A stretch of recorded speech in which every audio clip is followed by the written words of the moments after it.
नमस्कार विद्यार्थी मित्रांनो. तर आज आपण मुघल सत्तेची स्थापना आणि त्याचा ऱ्हास इथपर्यंतचा इतिहास बघणार आहोत. तर आपल्याकडे अगदी 12व्या शतकापासून आपल्याला बघायला पाहिजे. 12व्या शतकाच्या अखेरीस आपल्याकडे घुरचा मोहम्मद आला. या घुरच्या मोहम्मदनं भारतावरती स्वारी केली आणि त्यांनी दिल्ली काबीज करून घेतली. त्याच्यानंतर त्याचा गुलाम कुतुबुद्दीन ऐबक हा या ठिकाणी राज्य करण्यास दिल्लीमध्ये राहिला. तर त्या कुतुबुद्दीन ऐबक याच्या माध्यमातून जे काय भारतामध्ये घराणे झाले त्यांचा सिक्वेन्स या पद्धतीने आहे. पहिल्यांदा गुलाम घराणं, त्यानंतर खिलजी घराणं, त्यानंतर सय्यद घराणं आणि लोधी घराणं, या 5 घराण्यांनी भारतामध्ये राज्य केलं. मग यांचे मुख्य शासक आपल्याकडे आले.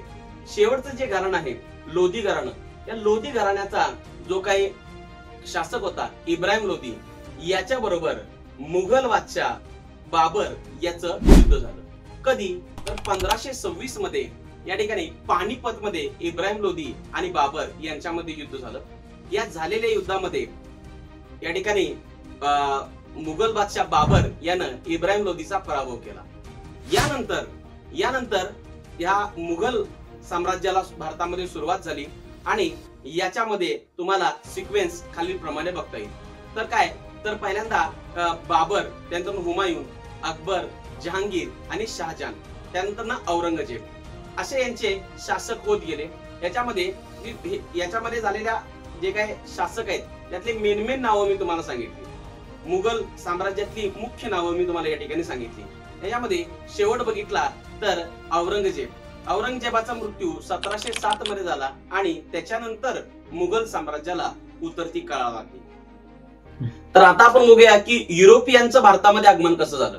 तर सुरुवातीला हे सगळे युरोपीय आपल्याला जमीन मार्गाने यायचे. मात्र 1453 साली तुर्कांनी कॉन्स्टँटिनोपल या शहराचा पाडाव केला आणि त्याच्यामुळं युरोपीय देशातल्या लोकांना भारताकडे येण्याचा जो जवळचा व्यापारी मार्ग होता तो बंद झाला. मग यामुळं त्यांना भारताकडे येण्यासाठी नवीन सागरी मार्ग शोधण्याची गरज भासू लागली. त्याकरता भारताकडे येण्यासाठी सगळ्यात अगोदर बार्थोलोम्यू डायस निघाला. आणि या बार्थोलोम्यू डायस तो दक्षिण आफ्रिकेच्या दक्षिण टोकाला येऊन पोहोचला. त्यानं त्याला केप ऑफ गुड होप असं नाव दिलं, म्हणजे आशेचे किरण, की याच्यानंतर भारताचा शोध लागेल. त्याच्यानंतर कोलंबस 1498 साली कोलंबस भारताकडे येण्यासाठी निघाला आणि तो निघाला भारताकडे येण्यासाठी, मात्र पोहोचला अमेरिकेला जाऊन पोहोचल्यानंतर त्याला वाटलं की हा भारतच आहे.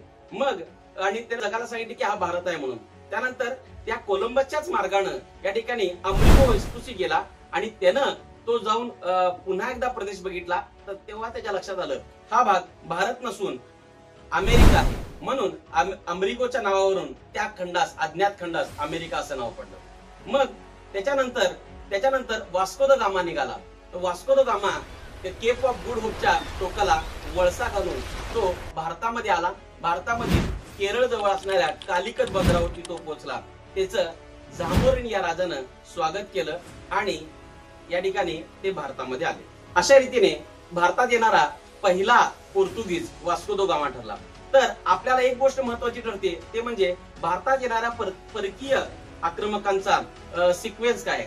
त्याच्यानंतर त्याच्यामध्ये सुरुवातीला पोर्तुगीज आले, मग डच आले, मग इंग्रज आले आणि मग फ्रेंच आले. हे लक्षात ठेवण्यासाठी आपण काय करू शकतो, त्यांना हिंट लावू शकतो. PDEF, बरोबर. PDEF या सिक्वेन्सने ते भारतात आले. मग पहिला पोर्तुगीज वास्को द गामा आला आणि विचारला जाणारा महत्वाचा ऑब्जेक्टिव्ह म्हणजे पहिला इंग्रज थॉमस स्टीव्हन्स हा भारतात येणारा पहिला इंग्रज आहे. अशा पद्धतीनं इंग्रजांचं आणि पोर्तुगीजांचं, सर्व परकीयांचं या ठिकाणी स्वागत झालं. मग पोर्तुगीजांनी भारतामध्ये 1510 साली आदिलशाहकडून गोवा जिंकून घेतला आणि भारतामध्ये आपली सत्ता प्रस्थापित केली. इंग्रज भारतात आल्यानंतर त्यांनी भारतामधलं सगळ्यात मोठं संस्थान म्हणजे बंगालला कॅप्चर केलं. बंगालमध्ये त्यांनी आपली सत्ता स्थापन करण्यासाठी ते बंगालमध्ये गेले आणि तिथल्या नवाबाशी त्यांनी काय केलं, काही व्यापारी करार केले.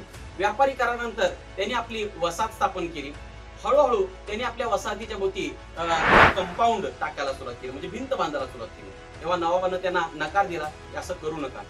भिंत बांधून झाल्यानंतर त्यांनी आपल्या वसाहतीभोवती एक खंदक खोदला ते खंदक खोदला म्हटल्यानंतर नवाबाला या ठिकाणी कळालं की यांचा काहीतरी मानस वेगळाच आहे. तर नवाबानं यांचा मानस ओळखला आणि नवाबानं त्यांच्या विरुद्ध लढाई केली.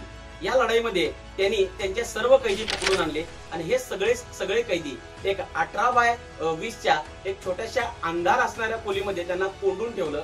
टोटल 146 कैदी त्या ठिकाणी कोंडून ठेवण्यात आले. त्यांचा गुदमरून मृत्यू झाला. ही घटना इतिहासामध्ये अंधार कोठडीची घटना म्हणून प्रसिद्ध आहे. याच्यानंतर इंग्रजांनी प्लॅनिंग केलं आणि एक 16 वर्षाचा मुलगा भारतामध्ये पाठवला, ज्याचं नाव होतं रॉबर्ट क्लाइव्ह. हा रॉबर्ट क्लाइव्ह अत्यंत चतुर होता. त्याला माहित होतं की आपण प्रत्यक्षात जर नवाबाशी लढलो रणांगणामध्ये तर आपण नक्कीच हारणार. मग त्यानं एक कूटनीतीचा वापर करायचं डोक्यात घेतलं. त्यानं नवाबाचा सेनापती, नवाब या ठिकाणी कोण होतं तर अलीवर्दी खानचा नातू सिराजुद्दौला हा बंगालचा त्या ठिकाणी नवाब होता. मात्र त्याचा सेनापती होता मीर कासिम. या रॉबर्ट क्लाइव्हनं, या 16 वर्षाच्या रॉबर्ट क्लाइव्हनं या ठिकाणी त्या नवाबालाच फितूर केलं आणि सांगितलं की जर तू या युद्धामध्ये आमची मदत केलीस तर पुढचा नवाब तू असशील. अशा रीतीनं त्याने काय केलं, प्लासीची लढाई या ठिकाणी कूटनीतीचा वापर करून जिंकली. या लढाईबद्दल आपल्याला काय काय माहिती सांगायला पाहिजे तर या लढाईमध्ये 23 जून 1757 ही लढाई प्लासी या ठिकाणी पश्चिम बंगाल या ठिकाणी लढली गेली. या लढाईमध्ये इंग्रजांकडून रॉबर्ट क्लाइव्ह आणि बंगालकडून म्हणजे नवाबाकडून सिराजुद्दौलाकडून मीर कासिम अशी लढाई या ठिकाणी लढली गेली. याच्यामध्ये फितूर पद्धतीनं त्यांनी ही लढाई जिंकली. प्लासीच्या लढाईमुळे इंग्रजांनी आपल्या सत्तेची भारतामध्ये मुहूर्तमेढ रोवली. याच्यानंतर हळूहळू इंग्रज भारतामधील इतर आपल्या विरोधकांशी लढू लागले. इंग्रज म्हैसूर अशी 4 युद्ध झाली. या 4 युद्धामध्ये सुरुवातीच्या 2 युद्धामध्ये या ठिकाणी हैदर अली त्यांच्याशी लढला. त्याच्यानंतर दुसऱ्या युद्धामध्ये हैदर अलीचा मृत्यू झाला. हे युद्ध त्याचा मुलगा टिपू सुलतान यांनी कंटिन्यू केलं. त्याच्यानंतर टिपूचं वर्चस्व तिसऱ्या युद्धामध्ये त्यांना दाखवता आलं नाही, तर त्या ठिकाणी श्रीरंगपट्टणमचा तह केला आणि त्याला स्वतःची राजधानी गमवावी लागली. तर चौथ्या युद्धामध्ये शौर्याने लढताना टिपू सुलतानचा मृत्यू झाला. अशा रीतीनं इंग्रजांनी म्हैसूर संस्थान कॅप्चर केलं आणि हळूहळू असे भारतातले इतर जे काही भारतीय शासक होते त्यांना हरवत असताना इंग्रजांचं फ्रेंचशी एकूण कर्नाटकमध्ये 3 युद्ध झाली.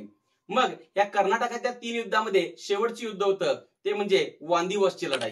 त्या वांदिवसच्या लढाईमध्ये तिसऱ्या युद्धामध्ये इंग्रजांनी फ्रेंचांचा पूर्णतः पराभव केला. त्यामध्ये 22 जानेवारी 1760 या रोजी कर्नाटक या ठिकाणी इंग्रजांची फ्रेंचाशी युद्ध झालं. त्याला आपण वांदिवसची लढाई म्हणतो. या लढाईमध्ये इंग्रज अधिकारी होता सर आयर कूट आणि फ्रेंच अधिकारी होता काउंट लाली. यांनी ही लढाई एकमेकाशी लढली. याच्यामध्ये इंग्रजांचा विजय झाला आणि फ्रेंचांचा पूर्णतः पराभव झाला. यानंतर भारतामध्ये इंग्रजांना मोठा विरोधक उरला नाही. मग त्यांनी काय केलं, भारतामध्ये इंग्रजांची भारतीयांशी दुसरी लढाई झाली. 22 ऑक्टोबर 1764 मध्ये बक्सारची लढाई झाली. या लढाईमध्ये बंगालचा पूर्व नवाब मीर जाफर, त्यानंतर अयोध्येचा नवाब शिजाउद्दौला आणि दिल्लीचा बादशाह शाह आलम विरुद्ध या ठिकाणी मेजर मनरो यांच्यामध्ये ही लढाई झाली. या लढाईमध्ये इंग्रजांनी भारतीयांचा पराभव केला आणि भारतामध्ये ब्रिटिश सत्तेचा पाया या ठिकाणी मजबूत केला. अशा ह्या 3 लढाया आपल्यासाठी गरजेच्या आहेत की ज्यांनी भारताचं भवितव्य ठरवलं. धन्यवाद.